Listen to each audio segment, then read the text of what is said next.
आज हम वो जो 12 ग्रह थे उन्हीं के बारे में एक एक ग्रह को अच्छे से डिटेल से पढ़ने वाले हैं, क्योंकि बाल ग्रह बहुत ज़्यादा इम्पोर्टेंट है। सबसे पहला मत जो है चार्ट में लिखा है वो बागवट का लिखा है, क्योंकि बागवट ने जो ग्रह हैं वो 12 माने हैं, 12 माने सुसु से ज़्यादा बताए हैं। तो आगे मैंने बागवट का लिखा है, दूसरे में सुश्रुत का मत लिखा हुआ है। जो बाल ग्रह हैं उनकी गंध स्पेशल पूछी जाती है, अलग से क्वेश्चन बनता है, इसलिए गंध को अलग से लिखा हुआ है। और अल्टीमेटली हम कैसे याद रख सकते हैं, वो याद रखने के लिए आधुनिक से उसकी तुलना करके याद रखा है। तो आधुनिक में आता है हेमीप्लेजिया विथ फेशियल पैरालिसिस आता है, हेमीप्लेजिया विथ फेशियल पैरालिसिस से तुलना की है, उसी से हम इसको पूरे को समझेंगे। जो आधुनिक है वो तुरंत हमारे ब्रेन में आना चाहिए कि स्कंद ग्रह मतलब क्या होता है, फेशियल पैरालिसिस होता है, इतना हमको मालूम होना चाहिए। अब पढ़ते हैं इसमें। तो बागवट ने लिखा है कि एक नैन स्रावी होता है, एक नेत्र से इसमें आंसू आते हैं। सिरो विक्षेपती यानी सिर जो है वो नीचे की ओर झुका हुआ रहता है ना, बार बार सिर झुकाता है। उद्विग्न का मतलब जो है बेचैन रहता है। मुंह टेढ़ा रहता है, क्योंकि पैरालिसिस हो गया है मुंह में, इसलिए मुंह टेढ़ा हो गया है। मुंह टेढ़ा रहेगा तो स्तनपान नहीं कर पाएगा, तो स्तन तो ऐसी हो गया है। जब स्तनपान नहीं करेगा तो मल जो है वो गाढ़ा हो जाएगा, तो बद्ध मुष्टि सकृत, मुट्ठी बंद रहती है और सकृत उसका गाढ़ा हो जाता है। ऊर्ध्व निरीक्षित है, ऊपर की ओर देखता है कि ये भगवान आपने मेरे साथ ऐसा क्या गुनाह किया कि मुझे ये सज़ा मिली। ऊर्ध्व निरीक्षित है, इसमें एक क्वेश्चन है जो एग्ज़ाम में आता है। दंतान खादी है ना, चूँकि वो मुँह टेढ़ा है इसलिए प्रॉपर काम नहीं करेगा तो दांतों से काटेगा। एक इसकी पलक बंद है, तो हतेक एक पक्ष जो है इसका जो है काम नहीं कर रहा है, बर्त में जो है पक्ष काम नहीं कर रही है। और सरक्त भय लोचना यानी आंखें लाल हैं। तो ये दोनों के ही मैंने यहाँ पर तुलनात्मक लिखे हुए हैं। फिर इसकी गंध बताइए। तो पहले गंध याद कर लेते हैं कि फेशियल पैरालिसिस से तुलना करते हैं इसको। तो पैरालिसिस होता कैसे है किसी इंसान को, तो जैसे किसी इंसान कहीं जा रहा है, अच्छा खासा ठीक है, लेकिन वो कहीं से गिर गया, एक्सीडेंट हो गया उसका, तो सिर में चोट लगी और बहुत सारा खून बह गया। तो पहले सबसे पहले छत हुआ, छतज, चोट लगी, मतलब उसको चोट लगने से क्या बहेगा, खून बहेगा। तो छतज गंधी को रक्त गंधी भी कहते हैं, ठीक है। और बागवट ने कहा है जैसे सिर में चोट लगेगी तो सेरिब्रोस्पाइनल फ्लूइड भी बाहर आ जाएगा, तो उनने बसा असक ग्रंथि बोला है ना। तो इसको बसा असक को वार भी लिख सकते हैं, यानी कोई लड़ाई होती है तो चोट लगते हैं, तो अपन यहाँ पर वार भी ले सकते हैं। बसा और रक्त के लिए वार शब्द लिख सकते हैं, यानी जब कोई लड़ाई होती है तो उसमें भी हमको चोट लगती है, तो उसमें ब्लीडिंग होती है। तो स्कंद ग्रह जो है वो फेशियल पैरालिसिस है। फेशियल पैरालिसिस तब होगा जब हमें कोई एक्सीडेंटल ट्रॉमा होगा, चोट लगेगी, यानी छत होगा, छत मतलब चोट को कहते हैं। तो उसमें जब रक्त बहुत सारा ब्लड बह जाएगा, तो ब्लड बहने से वहाँ पर जब ब्लड सप्लाई बंद होगी नर्व्स में, तो फिर वहाँ पर पैरालिसिस, या फिर जो प्रेशर बढ़ेगा तो सीवीए के कारण पैरालिसिस हो जाता है। तो सुश्रुत कह रहे हैं छतजगंधी है ना, और बागवट कह रहे हैं वाह से बागवट आता है। बागवट ने कहा है बसा असक, असक कहते हैं रक्त को।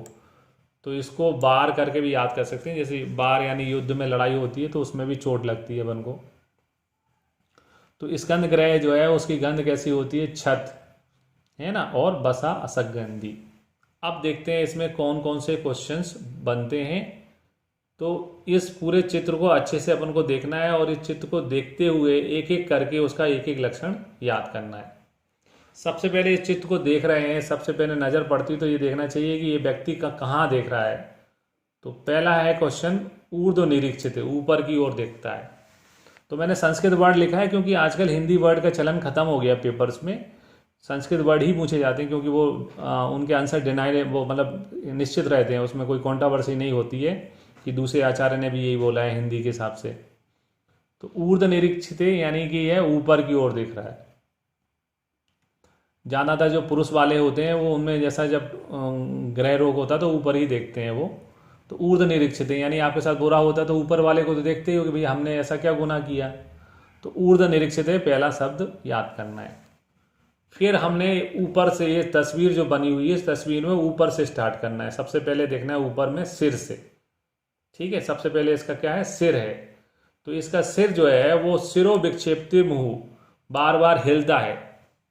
जैसे पैरालाइज में अगर अपन किसी सेलिब्रिटीज को दिमाग में अपने तस्वीर बनाए, तो जो एनसीपी के चीफ हैं शरद पवार के मुंह जो है एक तरफ मुंह में है फेशियल पैरालिसिस। तो जब वो फेशियल पैरालिसिस का कोई भी व्यक्ति होगा तो उसकी गर्दन हिलेगी, उसके कारण उसका सिर जो है वो थोड़ा सा हिलता हुआ रहेगा। मुहर का मतलब संस्कृत में होता है बार बार, तो इसका सिर बार बार हिलने वाला है। ठीक है, तो सिर से पहला क्वेश्चन बना कि सिरो विक्षेप्ति, है ना। तस्वीर से बना कि ऊपर की ओर दिखता है, सिर से बना कि सिरो विक्षेप्ति, सिर जो है इसका हिलता रहता है। फिर चूंकि इसकी एक पक्ष में, यानी कि ये जो पक्ष में है ये क्या है, काम नहीं कर रही, आंखें बंद हैं, इसलिए क्या लिखा हुआ है इसमें, हतेक एक पक्षा, है ना। यानी कि जो है इसका एक पक्ष में जो है वो क्या है, काम नहीं कर रहा है, हतेक एक पक्षा इसमें लिखा हुआ आ रहा है।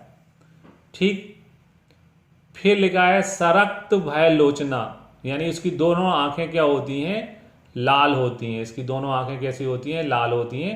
तो ये देखिए मैंने यहाँ पर इसकी एक लाल, चूंकि एक आंख खुली हुई है इसलिए एक आंख को लाल किया है, यहाँ पर हो गया ये सरक्त भय लोचना, यानी कि इसकी आंखें जो होती हैं वो कैसी होती हैं, रेड कलर की होती हैं। ठीक, फिर चूंकि एक हिस्सा इसका आधा, ये जो बॉडी में से आधा हिस्सा काम नहीं कर रहा है, इसका केवल एक हिस्सा ही काम करेगा, तो जब रोने की बारी आएगी तो एक आंख से ही रो पाएगा।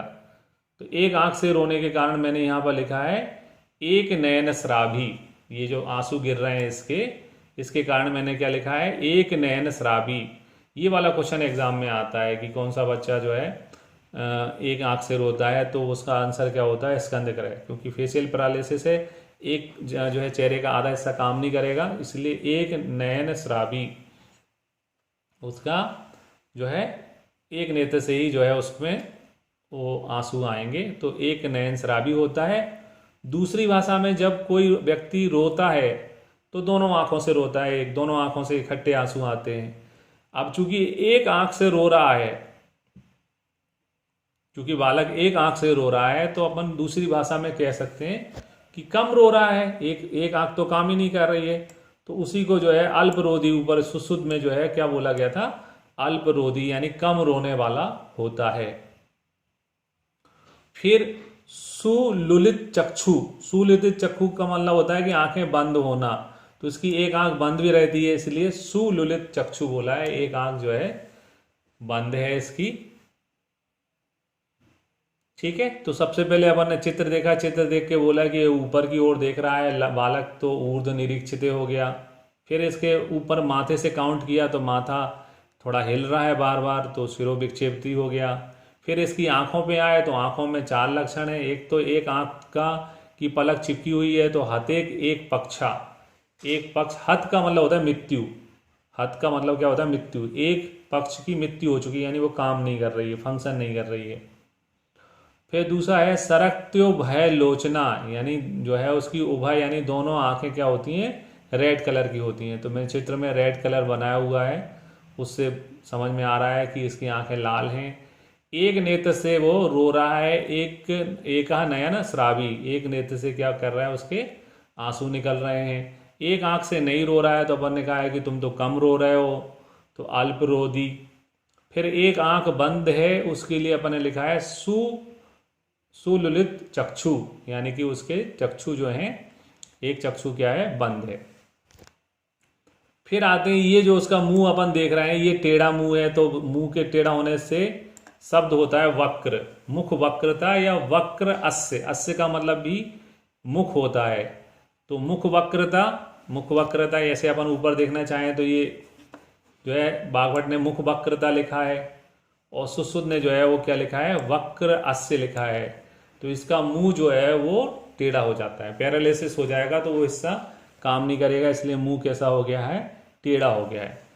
अब मुंह टेढ़ा हो गया तो ग्रिप नहीं बनेगा, जब मुंह में कुछ भी अपन जूस पिलाएंगे, खाना देंगे तो ग्रिप नहीं बनेगा, ग्रिप नहीं बनेगा इसलिए वो दांतों से उस चीज़ को पकड़ेगा, तो दंतान खादी है ना, दांतों से उसको पकड़ने की कोशिश करेगा तो दंतान खादी लिखा हुआ है।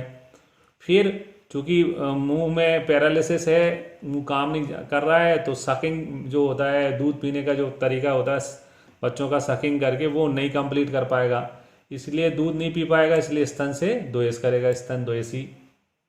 दांत काम नहीं कर रहे हैं, मुंह टेढ़ा है, तो स्तन पान नहीं कर पाएगा, तो स्तन द्वेषी। अब बच्चा जब दूध नहीं पिएगा तो कॉन्स्टिपेशन हो जाएगा उसको, क्योंकि दूध जो है वो लग्जेटिव होता है, पेट साफ रखता है, तो दूध नहीं पीने से उसका मल कैसा हो गया, बद्ध, बद्ध का यानी बंधा हुआ, मुष्टि, और उसके हाथ भी बंधे हुए रहेंगे और उसके मल भी बंधा हुआ रहेगा। उद्विग्न, उद्विग्न का मतलब होता है बेचैन, बेचैन। आदमी बेचैन कब रहता है, जब कुछ उस पर खतरा, उसके ऊपर कोई खतरा मंडरा रहा हो, तब आदमी व्यक्ति क्या रहता है, बेचैन रहता है। तो ये स्कंद ग्रह वाला जो बालक क्या है, यह उद्विग्न है, बेचैन है।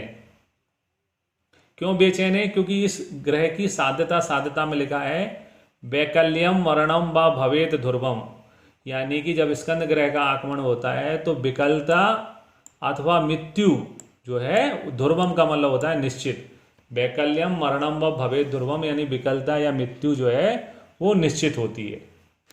तो इतने सारे क्वेश्चंस इसमें से स्कंद ग्रह से बनते हैं, और एक क्वेश्चन लिख के ये पूछना है कौन से ग्रह का लक्षण है, यानी एग्जामिनर के पास बहुत इजी है, आसान है। तो अब हम इस चित्र को फिर से देखते हैं और फिर से समझते हैं कि इस चित्र को देखकर हमें कितने कितने लक्षण समझ में आते हैं। तो सबसे पहले कि चेहरा देखा तो अपन ने पहला डायग्नोस किया कि ये ऊपर देख रहा है, भाई सामने नहीं देख रहा है मेरी तरफ, ऊपर देख रहा है। ऊपर देख रहा है तो क्या हो गया, ऊर्ध्व निरीक्षिते, ठीक।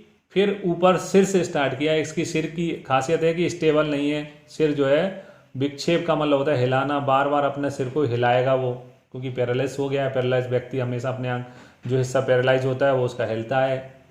फिर हाथ एक पक्षा, यानी एक पलक उसकी हमेशा बंद रहेगी, क्योंकि एक हिस्सा काम नहीं कर रहा है। सरक तो उभय लोचना, यानी दोनों आंखें उसकी लाल रहती हैं, क्योंकि एक ही आंख खुली है इसलिए मैंने एक आंख को लाल किया है। लेकिन जब ऐसा क्वेश्चन एग्जाम में आ जाए कि रक्त एक लोचन, इसमें सरक तो उभय लोचन लिखा है, लेकिन ये क्वेश्चन आ जाए रक्त एक लोचन, तो वो छिन्न श्वास का होता है। ये छिन्न श्वास का लक्षण है। छिन्न श्वास में एक आंख जो है, छिन्न यानी काट के अलग कर देना, यानी एक आंख क्या हो जाती है, लाल हो जाती है। यहाँ पर एक आंख लाल नहीं है, दोनों आंखें सरक्त उभय, उभय का मतलब होता है दोनों, सरक्त उभय लोचन जो है यहाँ पर लक्षण बताया गया है। एक नेत्र से उसको स्राव होगा, इसलिए देख रहे हैं अपन चित्र में, एक नेत्र से उसके आंसू निकल रहे हैं। दोनों आंख से नहीं रो रहा है, इसलिए अपन ने कहा है कि ये अल्परोधी है, कम रोने वाला है। फिर सुलुलित चक्षु का मतलब हो गया कि उसका एक चक्षु जो है वो बंद रहता है, आंखें बंद करता है ये, इसलिए लिखा है सुलुलित चक्षु। मुंह टेढ़ा हो गया है, जैसा अपन देख रहे हैं उसका मुंह टेढ़ा है, इसलिए मुख वक्रता या वक्र अस्य कहा गया है। फिर मुंह काम नहीं कर पा रहा अच्छे से, लेकिन जो है जीवित रहने के लिए दुग्धपान तो करना ही है, तो दुग्धपान करते बनेगा नहीं, इसलिए स्तन से द्वेष करेगा, तो स्तन द्वेषी। और दांतों से चीज़ों को काटेगा, इसलिए दंत खादी। जब दूध नहीं पिएगा तो लग्जेटिव होता है दूध, तो उसका मल कैसा हो जाएगा, बंधा हुआ आएगा, इसलिए लिखा है बद्ध मुष्टि सकृत। उद्विग्न का मतलब होता है बेचैन होना, है ना। बेचैन कब होता है, जब आपके ऊपर संकट होता है। तो चूंकि स्कंद ग्रह में ये कहा गया है कि स्कंद ग्रह का जब आक्रमण होता है तो उसमें विकलता और मृत्यु निश्चित होती है, इसलिए इसमें वैकल्यम मरणम व भवेत ध्रुवम लिखा हुआ है, यानी इसकी विकलता, पैरालाइज हो गया तो व्यक्ति विकलांग हो गया एक प्रकार से, और ज़्यादा प्रॉब्लम आ गई तो मृत्यु यानी मरण भी हो सकता है। ये स्कंद ग्रह जो है वह फेशियल पैरालिसिस है। पैरालिसिस होता है जब ब्लीडिंग होती है शरीर में से ज़्यादा, तो इसलिए सुश्रुत ने छतज बोला है गंधी, और बागवट ने वार, युद्ध में होता है ना, तो बार यानी बसा और रक्त बताया है। किसने, बागवट ने बसा और रक्त गंध बताई है। ठीक है, ठीक है, स्कंद ग्रह हो गया। अब अपन बढ़ते हैं दूसरे ग्रह पे। तो दूसरा ग्रह है जो है जिसको स्कंद अपस्मार या विशाख कहते हैं, वो है दूसरा ग्रह।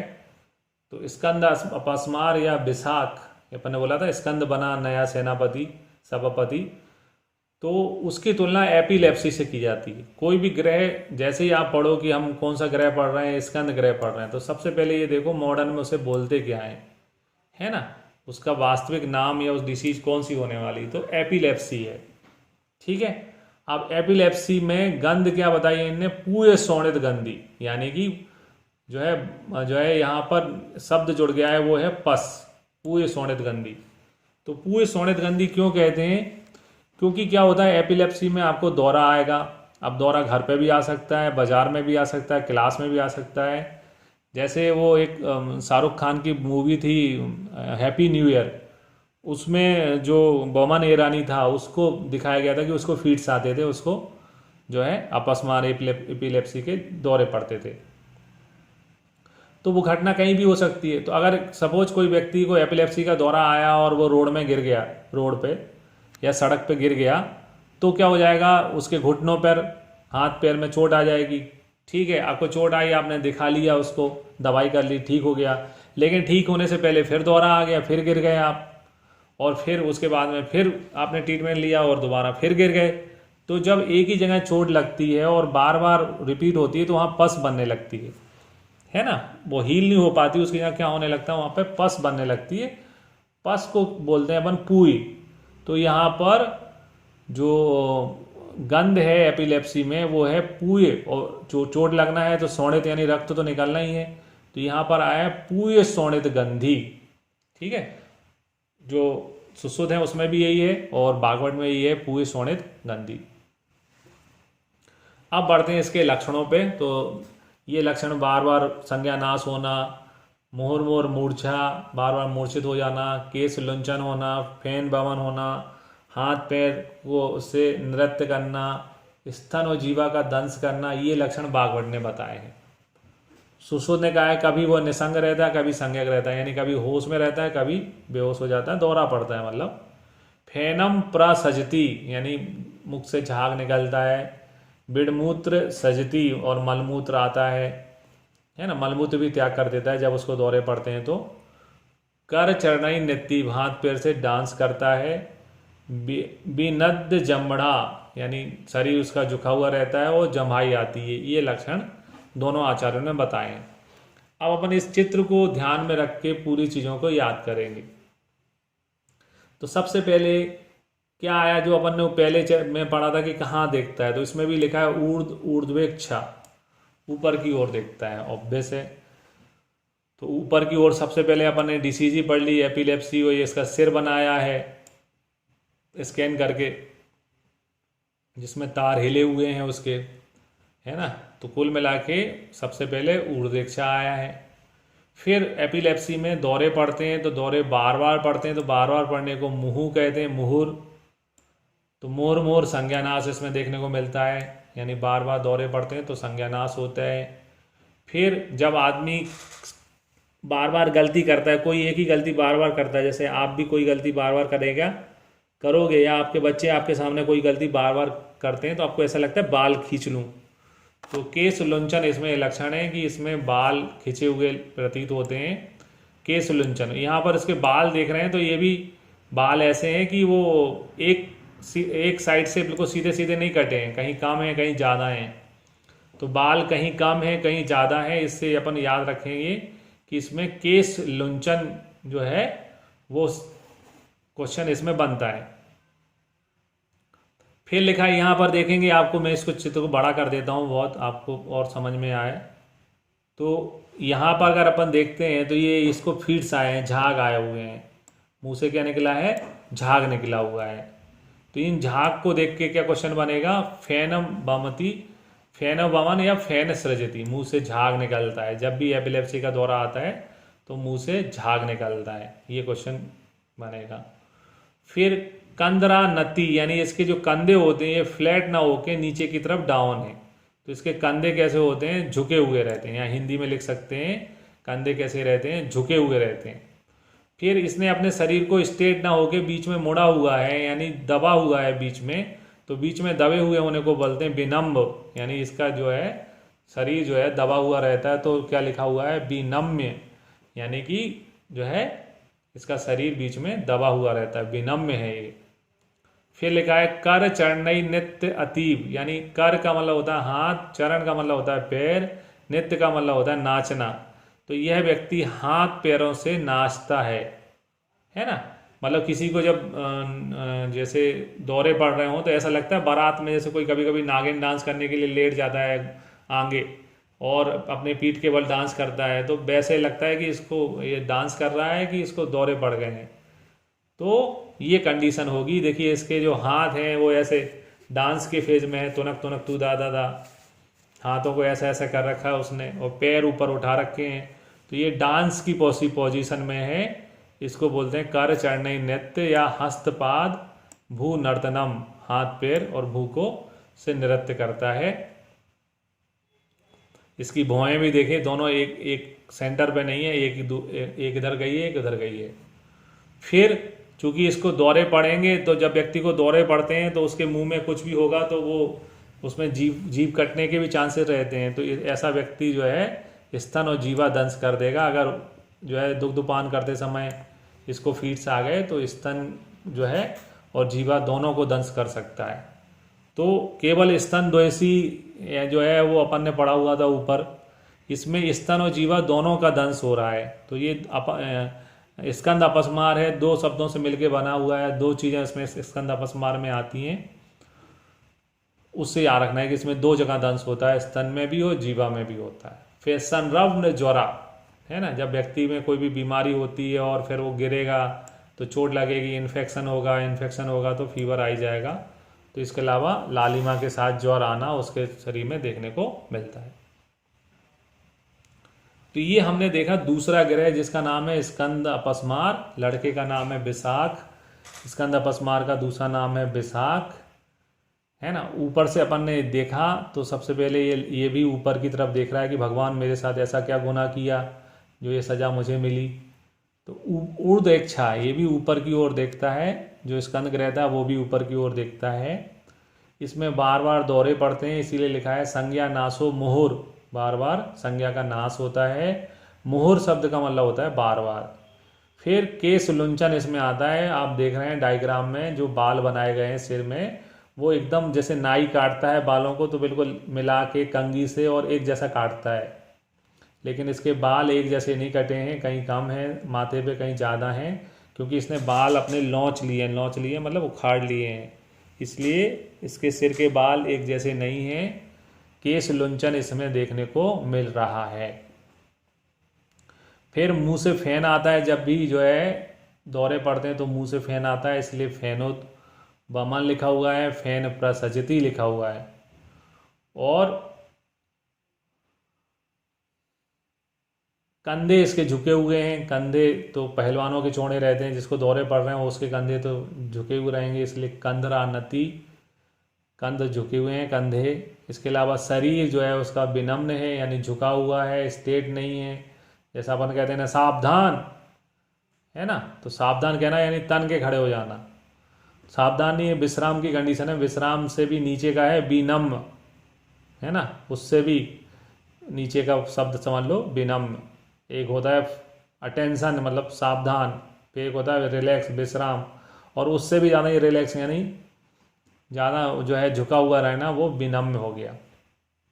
फिर ये इसको जब दौरे पड़ते हैं तो अपने भूमि पे हाथ पैरों को पटकता है, इसलिए लिखा है कार्य चरणई नित्य अतीब, हाथ पैर से जो है डांस करता है। हस्तपाद भू नर्तनम, है ना, ये शब्द यूज किए गए हैं। फिर चूंकि अब उसको मुंह में झाग आ रहा है, दौरे पड़ रहे हैं, तो स्तनपान तो ढंग से नहीं कर पाएगा, लेकिन स्तनपान करते समय इसको दौरे पड़ गए तो जीवा स्तन जीवा दंश लक्षण देखने को मिल सकता है।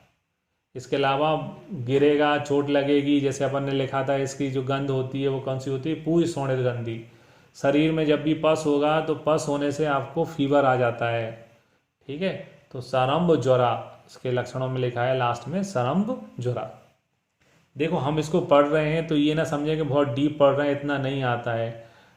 बात आने या नाने आने की नहीं है, बात ये है कि इसमें क्वेश्चन हमेशा बनते हैं। तो ऐसे टॉपिक जिनमें क्वेश्चन बनते हैं उनमें उसमें नंबर लूज करना, यानी कि दूसरों को आगे जाने का मौका देना।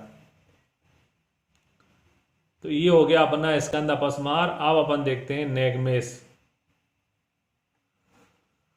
तो नेगमेस में नेग धन मेष है ना, मतलब ये नेगमेस की जो कल्पना की जाती है वो ऐसे भगवान से की जाती है जिसका सिर जो है बकरी का बना हुआ रहता है। जैसे अपने भगवान गणेश जी हैं, उनका सिर जो है वो हाथी का बना हुआ है, हाथी की सूंड उनके सिर में लगी हुई। वैसे नेगमेस ग्रह में जो नेगमेस रुद्र देवता होंगे उनका जो है कैसा सिर स्वरूप होगा, उनका जो सिर है वो क्या का बना होगा, बकरी के जैसा बना होगा, मेष जैसा होगा, इसलिए उनको नेगमेष कहते हैं। अब सबसे पहले हर चीज़ का जो पुराना तरीका अपन सबसे पहले ये देखते हैं इसकी तुलना मॉडर्न में कैसे करते हैं। तो मॉडर्न में तुलना की जाती है collapse due to the dehydration. तो डिहाइड्रेशन से इसकी तुलना की जाती है। डिहाइड्रेशन का मतलब क्या होता है पहले उसको समझ लेते हैं। हमारे शरीर का जो है, पूरे शरीर का जो है 70% जलीय अंश होता है, मतलब हमारे शरीर में 70% क्या होता है, पानी भाग होता है। बच्चों में ज़्यादा होता है क्योंकि ग्रोइंग एज होती है उनकी। तो अगर किसी भी माध्यम से हमारे शरीर से पानी की कमी हो जाए, पानी की कमी कैसे हो सकती है, ऊपर मुख के द्वारा उल्टी करने से और नीचे गुदा मार्ग से दस्त लगने से, दो एक मीडियम है, और एक तीसरा है जो है स्वेटिंग, बहुत ज़्यादा आपको स्वेटिंग हो जाए, जैसे खिलाड़ियों को हो जाती है मैच में खेलते हुए, 100 ओवर खेल रहे हैं, बॉलिंग कर रहे हैं, बैटिंग कर रहे हैं, तो वो कंडीशन क्या कहलाती है, डिहाइड्रेशन कहलाती है, शरीर में से जो है जलीय अंश का कम हो जाना। अब इसके लक्षण देखते हैं। तो लक्षण में लिखा है, बागवट के पहले देखते हैं, पहले उन्होंने आधमान लिखा है, पेट में गुड़गुड़ होगी, पाणीपाद स्पंदन होगा, हाथ पैर में स्पंदन होगा, छर्दी होगी। मैंने बोला आपको पानी कैसे कम हो सकता है शरीर में, छर्दी करने से। छर्दी से पहले मुंह से फैन आएगा, फैन निर्बन, दस्त लगेंगे। डिहाइड्रेशन वाला व्यक्ति जो है वो उसका स्वर दीन हो जाता है, आवाज़ निकलती नहीं है। हाँ भाई डॉक्टर साहब देख लो, मतलब मरे हुए स्वर में बोलता है। कूजन, यानी कि जैसे अपन हॉस्पिटल ले भी जाओ ना उसको भर्ती कराने के लिए, नंबर लगाया डॉक्टर साहब को दिखाने के लिए, तो उसके मुंह से आवाज़ निकलती रहेगी, कूजन कूजन करता है, मतलब वो मुंह से आवाज़ निकालते रहते हैं, इसलिए शब्द आया कूजन। इसके अलावा हिक्का, कांस है ना, जो चूँकि बमन हो रहा है, छर्दी हो रहा है, छर्दी में उदान वायु शामिल हो जाती है, तो उदान वायु की विकृति से ही होते हैं हिक्का श्वास। तो हिक्का श्वास, ये कांस जो है उसमें देखने को मिलेंगे। एक नेत्र में इसमें शोफ होता है, ओंठों को काटता है, ये तो ओष्ठदंश है, और ऊपर की ओर दिखता है, तो ऊर्ध्व दृष्टि इसमें बागवट ने बताया है। सुश्रुत ने कहा है फैन बमन होता है, शरीर झुक जाता है, विनम्रते च मध्य, सो उद्वेग विलपिति यानी बहुत जोर से रोता है, ऊपर की तरफ देखता है, ज्वर प्रतितम यानी फीवर बना रहता है, और फीवर ज़्यादा हो जाता है तो निसंग यानी बेहोश हो जाता है। इसकी तुलना जो है कैसे की है, बसा गंधी या वस्ताव गंधता से की है। तो यहाँ नेगवेश में बकरी आया था, बकरी कोई वस्त कहते हैं, वस्त का मतलब ही बकरी होता है, तो बकरी जैसी गंध आ रही है, या फिर नेगवेश वाला व्यक्ति जो है बकरी जैसा बसाता है। एक बुंदेलखंडी शब्द होता है जिसका मतलब होता है बसा, यानी कि बदबू। आप बसा रहे हो यानी आपके अंदर फैट नहीं है, आप बसा रहे हो इसका मतलब आप में से बहुत ज़्यादा बदबू आ रही है। तो ये बसा व बस्ताब जो है वो गंध किसकी होती है, नेगमेष की होती है। नेग धन मेष, मेष राशि आपने सुना होगा, मेष बकरे को कहते हैं, तो यहाँ बकरी की जैसी गंध आ रही है, बस्ताब गंधता है ना, नेगमेष में देखने को मिलती है।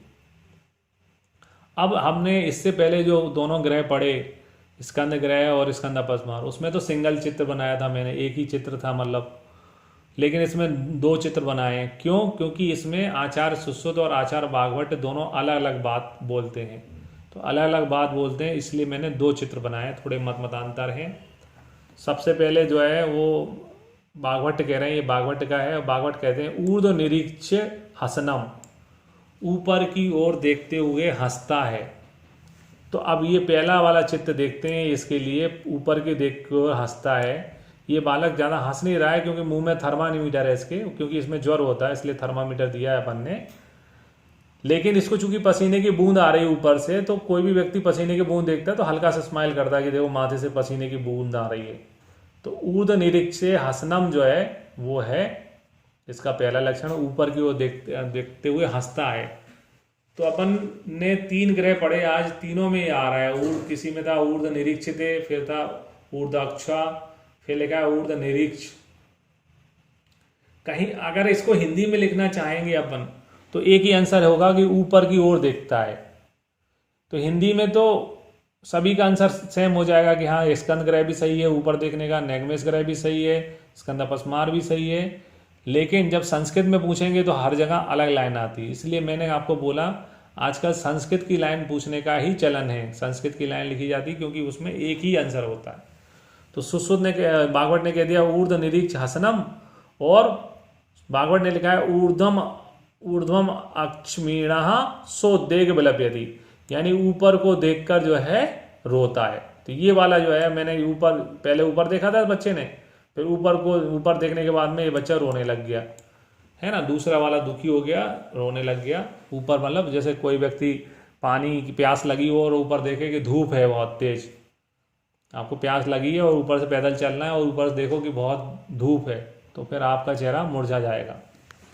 फिर लिखा है अपन ने ज्वर प्रतितम, इससे पहले अपन ने ज्वर पढ़ा था स्कंद अपस्मार में, वो ज्वर प्रतितम के यहाँ जो सारंभ ज्वरा था, इसमें ज्वर प्रतितम यानी कंटिन्यूस ज्वर होता है।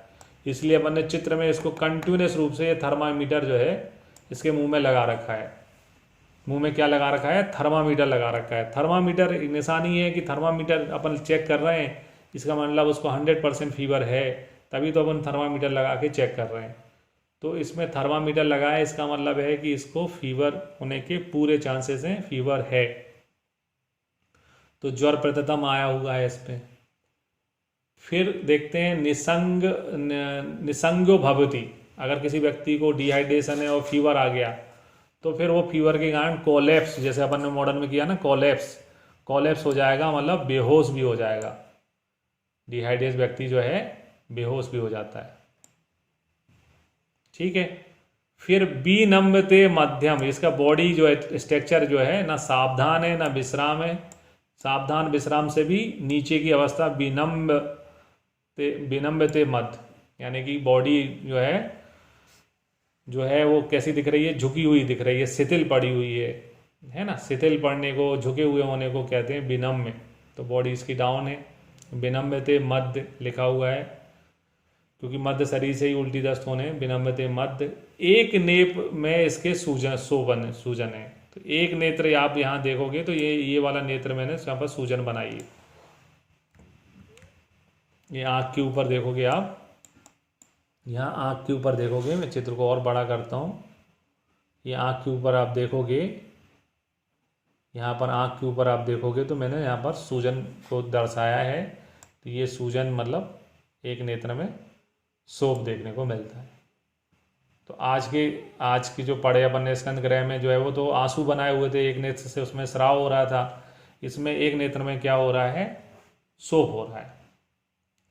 फिर ओष्ठ दंश, जब व्यक्ति को प्यास लगी हुई होती है, भूख ज़्यादा लगी होती है, तो वो है ना खुद मुंह में अपनी उंगली काट लेता है। वैसे ही ये व्यक्ति को भूख प्यास ज़्यादा लगी है क्योंकि डिहाइड्रेशन हुआ है, इसलिए इसमें क्या लिखा हुआ है? ओष्ठ दंशः, है ना, ओंठों से काट लेता है, मतलब कुछ भी अपन खाएगा तो ओंठों से काट लेगा।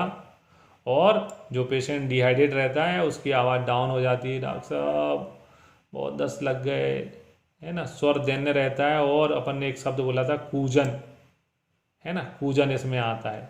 तो यहाँ कूजन में तुलना नहीं की गई है कि कपोत एव कूजन।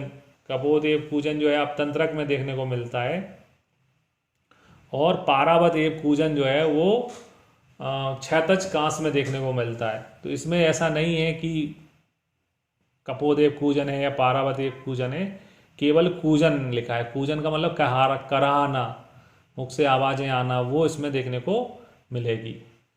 इसके बाद में पाणीपाद स्पंदन, जैसे मैंने बोला ना बहुत सारे खिलाड़ी होते हैं जो 50 ओवर उन्होंने बॉलिंग करी है इंडिया की तरफ से, तो वो ओवर भी फेंके हैं, फिर बैटिंग करने जा रहा है व्यक्ति, पूरे 50 ओवर खेल रहा है, तो पानी जो है पसीना इतना आ जाता है कि हाथ पैर में स्पंदन होने लगते हैं, मसल खिंचने लगती हैं। तो पाणीपाद स्पंदन इसमें देखने को मिलता है, क्योंकि जब डिहाइड्रेशन होता है जब भी फटीग आता है मसल्स में, तो मसल्स फटीग को यहाँ क्या बोला है, पाणीपाद स्पंदन। अब मैं शुरू से आपको जब ये पढ़ा रहा हूँ तो बार बार बोल रहा हूँ कि इसको डिहाइड्रेशन हो रहा है, डिहाइड्रेशन हो रहा है। तो डिहाइड्रेशन की कोई तो प्रोसेस होती होगी कि जब आपको डिहाइड्रेशन होता होगा तो हम उस प्रोसेस को समझते हैं कि किसी व्यक्ति के शरीर में से हम जल यानी पानी को कैसे निकाल सकते हैं। तो सबसे पहले निकलता कैसे, सबसे पहले आद्यमान होता है, यानी उसका पेट फूलता है। आद्यमान, मान यानी वायु का मान, कोष्ठ में बढ़ना, आद्यमान। तो वायु बढ़ेगी तो वायु में जैसे एक वायु होती है जिसका नाम है उदान वायु। उदान वायु क्या कराएगी, तुरंत बाहर फेंकेगी चीज़ों को, उसको स्पेस नहीं मिलेगा तो छर्दी हो जाएगी, मुख से फैन आएगा, झाग आएगा। तो उदान वायु क्या करेगी, छर्दी, फैन ववन, और उदान वायु के कारण ही होते हैं हिक्का श्वास, तो हिक्का श्वास उत्पन्न हो जाएंगे, है ना। तो छर्दी, फैन ववन, हिक्का श्वास ये उदान वायु करने लग जाएगी। और नीचे की ओर अपान वायु क्या कर देगी, अतिसार, दस्त लगने लग जाएंगे। वैसे भी शरीर में से जल कम होना है, तो जल कम कैसे होगा कि पहले पेट में कुछ प्रॉब्लम होगी, पेट में प्रॉब्लम होगी तो आप उल्टी करोगे, उल्टी के साथ में खांसी भी आ जाएगी, और अधोमाग से जो है अतिसार यानी दस्त लगने लग जाएंगे। जब दस्त लग जाएंगे, उल्टी हो जाएगी, तो फिर पानी की कमी पूर्ति के लिए शरीर में क्या हो जाएगी, उत्पन्न तृष्णा। तृष्णा सिम्टम हो गया उल्टी दस्त का, कि उल्टी दस्त होगी तो उसके यहाँ प्यास लगेगी तो तृष्णा। और शरीर का कलर डाउन हो जाएगा, इसको कोई फेयर कलर नहीं दिखाया अपन ने। शरीर का कलर कैसा हो जाता है, जब पानी नहीं रहता तो विवर्ण हो जाता है व्यक्ति का, तो इसमें आया है विवर्णता। तो फिर से समझते हैं, नेगमेस ग्रह जो है उसकी तुलना कोलैप्स ड्यू टू डिहाइड्रेशन से करते हैं। डिहाइड्रेशन जो होता है वो, उस डिहाइड्रेशन का मतलब है कि जब आपको उल्टी, दस्त या वॉमिटिंग के माध्यम से शरीर में से जलीय अंश कम हो जाता है तब डिहाइड्रेशन कंडीशन होती है। नेग में इसमें मेस आता है, मेस जो है बकरी को कहते हैं, तो इसमें बकरी जैसी गंध आती है, बस्ताव गंधता, है ना, या फिर बसा गंदी, बसा रहा है व्यक्ति, उल्टी दस्त हो रहे हैं तो बदबू आएगी, बसा गंदी इसमें से इसकी गंध होती है। चित्र में अपन देखते हैं तो सबसे पहले ऊपर की ओर देख रहा है, ये भी ऊपर की ओर देखते हुए हंसता है।